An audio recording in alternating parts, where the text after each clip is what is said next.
کے نزدیک معزز وہ ہے جو زیادہ متقی ہے، تک اللہ زیادہ جاننے اور خبر رکھنے والا ہے۔ کسی عربی کو کسی اعجمی پر، کسی اعجمی کو کسی عربی پر، اور کسی کالے کو کسی گورے پر، اور کسی گورے کو کسی کالے پر، اور امتیاز حاصل نہیں مگر ہاں تقوی کے سبب۔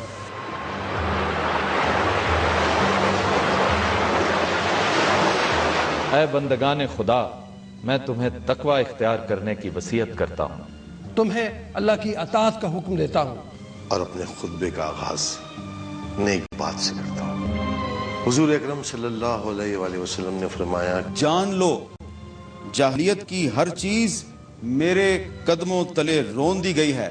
خبردار، اہل جاہلیت کے ہر چیز میرے قدموں کے نیچے ہے۔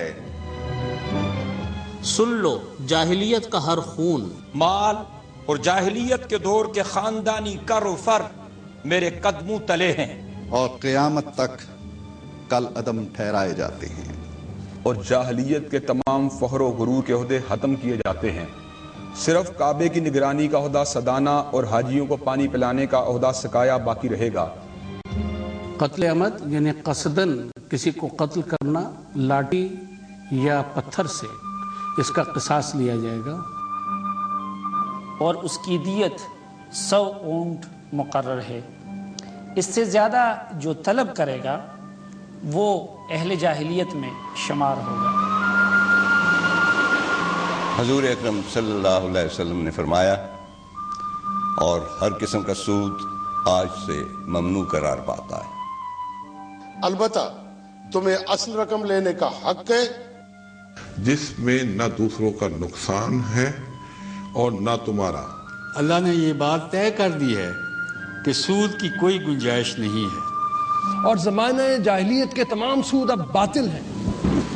جہاں تک عباس بن عبد المطلب کے سود کا تعلق ہے تو وہ تمام کا تمام ساکت ہے، اور زمانہ جاہلیت کے تمام خون اب معاف ہیں۔ اور اپنے خاندان میں سے پہلا خون جسے میں معاف کرتا ہوں ربیہ بن الحارث کے بچے کا ہے، جس کی رضاعت بنی لیس میں ہو رہی تھی کہ بنی حذیل نے اسے قتل کر دیا تھا، پس میں پہل کرتے ہوئے جاہلیت کے انتقاموں میں سے اس خون کا بدلہ معاف کر رہا ہوں۔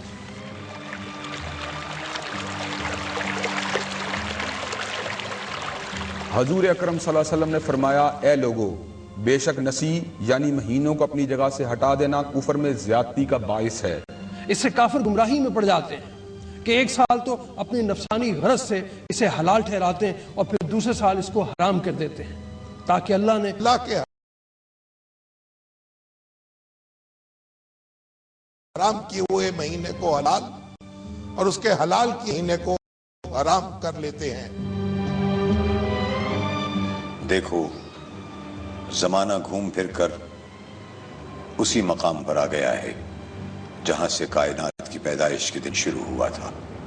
مہینوں کی گنتی اللہ کی کتاب میں 12 ہے، ان میں سے 4 کی حرمت ہے، 3 یعنی ذی قعدہ، ذی الحج اور محرم متواتر ہیں، 1 یعنی رجب جو شہر مضر کہلاتا ہے، اور جمادی الثانی اور شعبان کے درمیان میں ہے، مہینہ 29 دن کا بھی ہوتا ہے اور 30 دن کا بھی۔ کہو میں نے اپنی بات تم تک پہنچا دی ہے نا؟ تو مجمع نے کہا بے شک۔ تو آپ صلی اللہ علیہ وسلم نے فرمایا، اے اللہ گواہ رہنا، اے اللہ گواہ رہنا۔ حضور اکرم صلی اللہ علیہ وسلم نے فرمایا، سن لو حج اب قیامت مخصوص رہے گا۔ اے لوگو، کیا تمہیں معلوم ہے اس وقت کون سا مہینہ ہے؟ تم کس دن یہاں جمع ہوئے ہو؟ کس شہر میں موجود ہو؟ سب نے کہا محترم دن، محترم شہر اور محترم مہینہ۔ حضور اکرم صلی اللہ علیہ وآلہ وسلم نے فرمایا، بے شک تمہارا خون، تمہارا مال، تمہاری عزت و آبرو، تمہارا جسم ایک دوسرے کے لیے حرام اور اسی طرح معزز و محترم ہے جس طرح کی حرمت آج کے دن اس مہینے اس شہر کو حاصل ہے، یہاں تک کہ تم اللہ سے جا ملو۔ میری بات غور سے سنو، زندگی پا جاؤ گے۔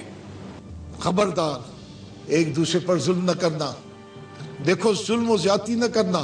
خوب سمجھ لو، خود پر اور دوسروں پر ظلم و ستم نہ کرنا۔ اللہ کے بندو، میری بات غور سے سنو اور سمجھو۔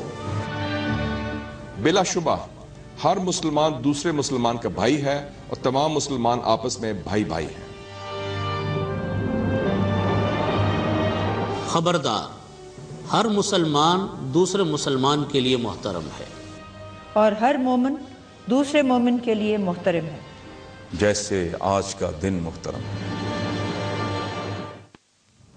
اس کا گوشت اس پر حرام ہے کہ اسے کھائے، یعنی اس کی غیبت کرے، اور اس کی عزت و آبرو اس پر حرام ہے کہ اسے تار تار کر دے۔ اس کا چہرہ اس پر حرام ہے کہ اس پر تماچے لگائے، اور تکلیف دینا بھی حرام ہے کہ اسے تکلیف دی جائے، اور یہ بھی حرام ہے کہ تکلیف دینے کے لیے اسے دکا دے، اور کسی مسلمان کے لیے جائز نہیں کہ دوسرے مسلمان کا خون حلال سمجھے۔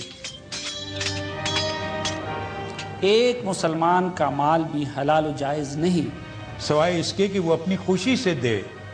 اور میں تمہیں بتاؤں کہ حقیقت میں اصل مسلمان کون ہے؟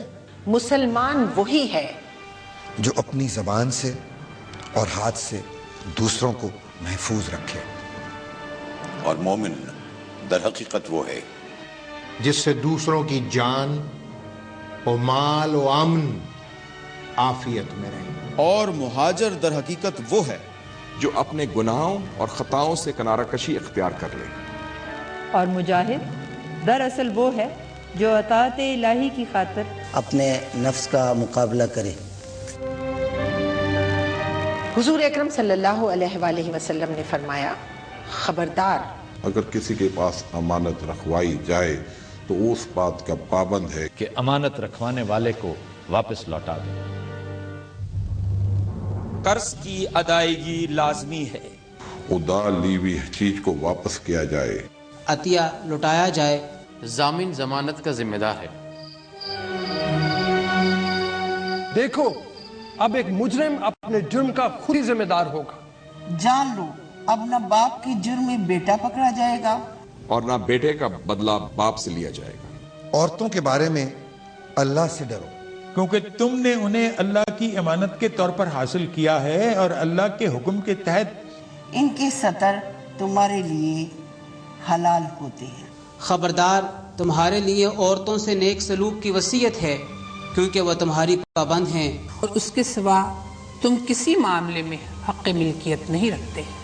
اے لوگوں، جس طرح عورتوں کے کچھ حقوق تمہارے ذمے ہیں، اسی طرح ان پر بھی تمہارے کچھ حقوق ہیں۔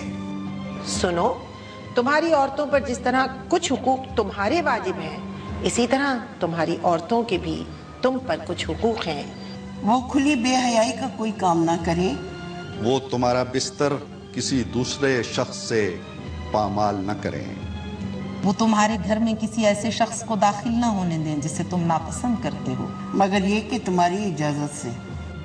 اگر وہ عورتیں ان کی باتوں کی خلاف ورزی کریں تو اللہ نے تمہیں اجازت دی ہے کہ تم انہیں بستروں پر اکیلا چھوڑ دو، تم انہیں ہلکی جسمانی سزا دے سکتے ہو۔ دیکھو، کچھ حقوق ان کے بھی تمہارے اوپر ہیں، یہ کہ کھانے، پینے، پہننے، اوڑھنے کے بارے میں ان سے اچھا سلوک کرو۔ اگر وہ تمہاری نافرمانی سے بعد آ جائیں اور کہنا مانے تو ان کا لباس اور ان کا نان نفقہ تمہارے ذمہ ہے۔ عورتیں نیک کاموں میں تمہاری نافرمانی نہ کریں، اور اگر وہ نافرمانی نہ کریں تو ان پر کسی قسم کی زیادتی کا تمہیں کوئی حق نہیں۔ کوئی عورت اپنے گھر میں اپنے شوہر کی اجازت کے بغیر اخراجات نہ کرے۔ جان لو، اولاد اسی کی طرف منسوب کی جائے گی جس کے بستر پر وہ پیدا ہوگی، اور جس پر حرام کاری ثابت ہو اس کی سزا سنگساری ہے اور اس کا حساب اللہ کے ذمہ ہے۔ دیکھو، کسی عورت کے لیے جائز نہیں کہ وہ اپنے شوہر کا مال اس کی اجازت کے بغیر کسی اور کو دے دے۔ خبردار جس نے خود کو اپنے باپ کے علاوہ کسی اور سے منسوب کیا، یا کسی غلام نے جان بوجھ کر اپنے آقا کے سوا کسی اور آقا سے نسبت قائم کی، تو اس پر اللہ کی، اس کے فرشتوں کی اور تمام انسانوں کی لعنت ہوگی، اور قیامت کے دن اس سے کوئی بدلہ یا معاوضہ قبول نہیں کیا جائے گا۔ حضور اکرم صلی اللہ علیہ وآلہ وسلم نے فرمایا، تمہارے غلام تمہارے غلام، جو تم کھاتے ہو اس میں سے ان کو بھی کھلاؤ، جو تم خود پہنتے ہو اس میں سے ان کو بھی پہناؤ۔ اگر وہ کوئی ایسی خطا کریں جسے تم دیکھو کہ معاف نہیں کر سکتے، تو اللہ کے بندو انہیں فروخت کر دو، مگر انہیں عذاب نہ دو، اور میں تمہیں ان کے بارے میں بھی حسن سلوک کی وصیت کرتا ہوں۔ جو لونڈیاں تمہارے زیر تصرف ہیں، بس ان کو بھی وہی کھلاؤ اور پہناؤ جو تم کھاتے اور پہنتے ہو۔ اے لوگو، بے شک مجھے حکم دیا گیا تھا کہ لوگوں سے لڑوں، یہاں تک کہ وہ لا الہ الا اللہ کے قائل ہو جائیں، اور جب وہ اس کلمے کا اقرار کر لیں تو گویا انہوں نے اپنی اپنی جانوں اور مالوں کو بچا لیا، اور باقی حساب اللہ کے ذمہ ہے۔ اللہ کے ساتھ کسی چیز کو شریک نہ ٹھہراؤ، اور نہ کسی کی ناحق جان لو، زنا نہ کرو اور نہ چوری کرو۔ سرور کائنات صلی اللہ علیہ وآلہ وسلم نے فرمایا، اے لوگو، میرے بعد نہ کوئی نبی آئے گا اور نہ تمہارے بعد کوئی امت، کوئی نبی ایسا نہ گزرا جس نے اپنی امت کو دجال سے نہ ڈرایا ہو، بس میں بھی بلا شبہ تمہیں اس سے ڈراتا ہوں۔ بے شک میری سب سے افضل دعا، بلکہ پہلے کے تمام انبیاء کی دعا بھی یہی ہے، لا الہ الا اللہ وحدہ لا شریک لہ، لہ الملک و لہ الحمد بیدہ الخیر یحیی و یمیت وہو علی کل شیء قدیر۔ اپنے پروردگار کی عبادت کرو، 5 وقت کی نماز ادا کرو، رمضان کے روزے رکھو، بیت اللہ کا حج کرو، اپنی زکوٰۃ خوشی خوشی دیا کرو، اپنے اہل امر کی اطاعت کرو، تو اپنے رب کی جنت میں داخل ہو جاؤ۔ حضور کریم صلی اللہ علیہ وسلم نے فرمایا، اللہ سے ڈرو اور لوگوں کو ان کی چیزیں ناپ تول میں کم نہ دیا کرو، اور زمین میں فساد برپا نہ کرتے پھرو۔ خبردار، دین میں حد سے تجاوز نہ کرو، اس لیے کہ تم سے پہلے جو امتیں ہلاک ہوئیں انہوں نے دین میں حد سے تجاوز کیا تھا۔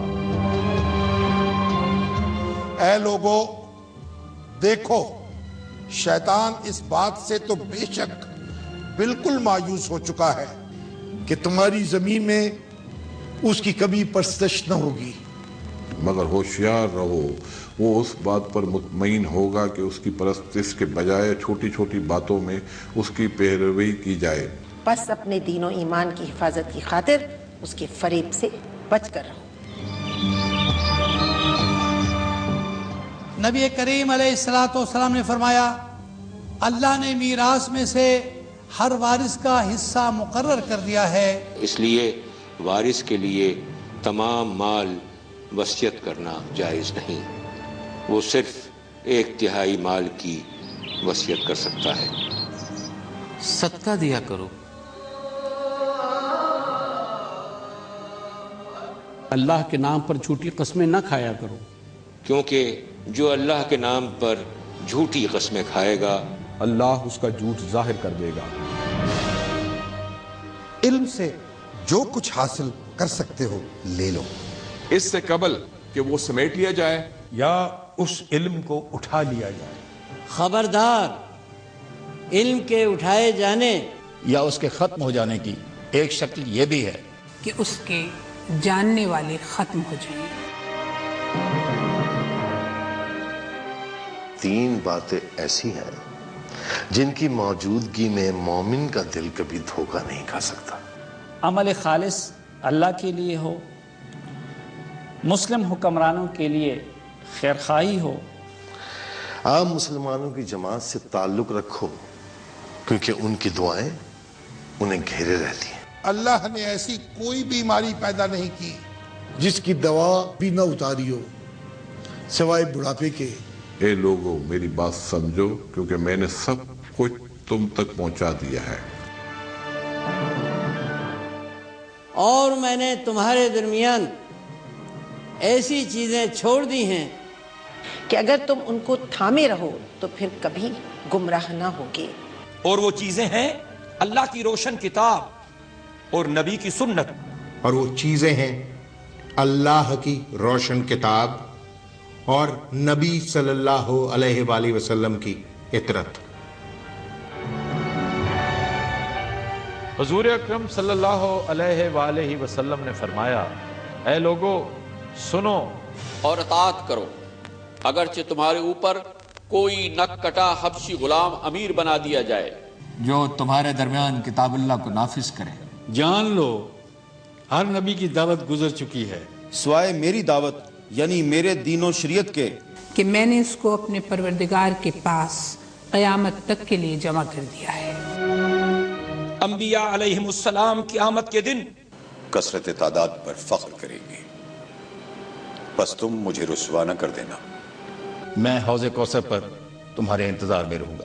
خبردار، میں حوض کوثر پر تم سے پہلے پہنچوں گا تو تم میری رسوائی کا باعث نہ بن جانا۔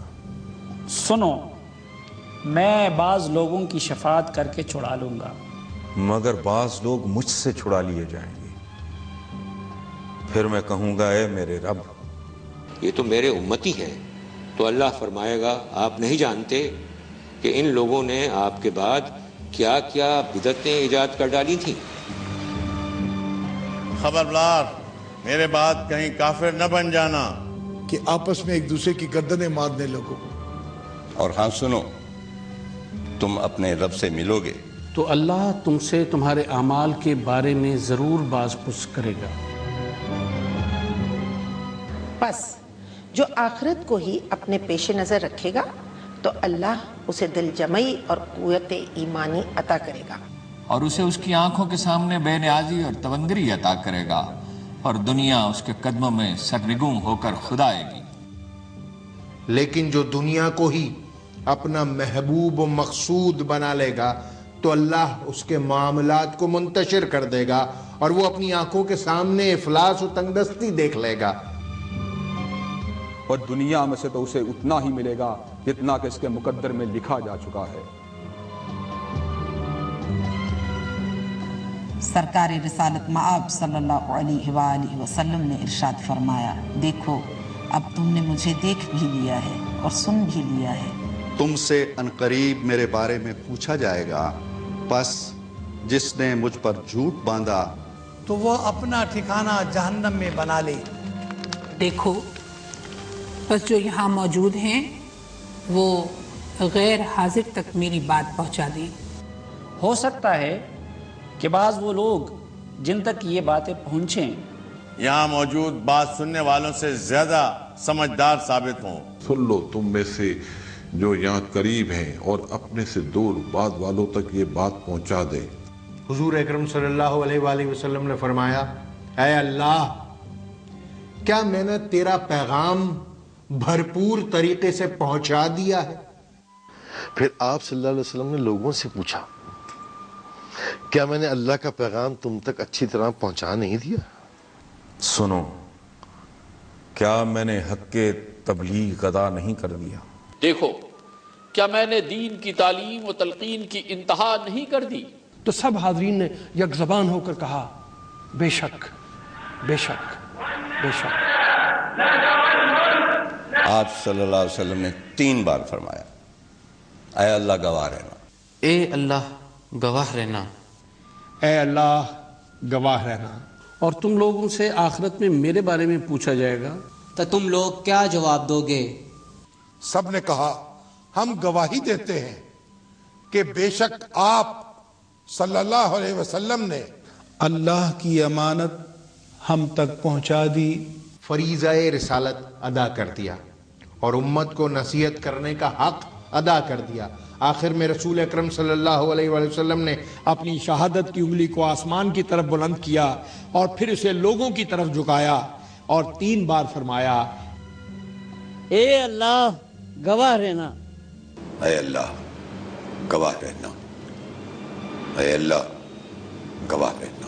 والسلام علیکم ورحمۃ اللہ وبرکاتہ۔